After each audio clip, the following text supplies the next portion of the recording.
And if you're checking out this video, it's to show students how to get access to their own data once they've filled out your evaluation form or your feedback form.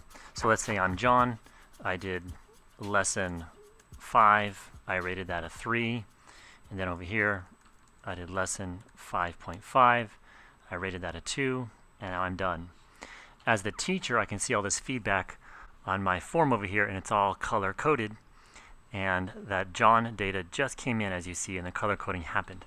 Now, as a student, I want to pull out just my own data and not see John, Jacob, Jingleheimer, or Schmidt's data. So I used the link my teacher gave me, and notice the link has the word copy at the end. What does that do? It forces Google Drive to make a copy of that document. There's the Allow Access button. So we'll click that when it's available.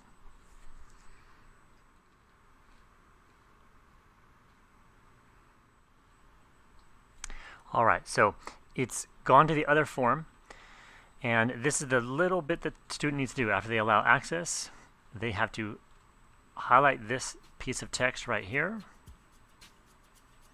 They have to take out this text without affecting any of the apostrophes.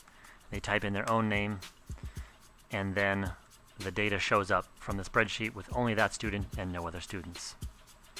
Thanks for watching.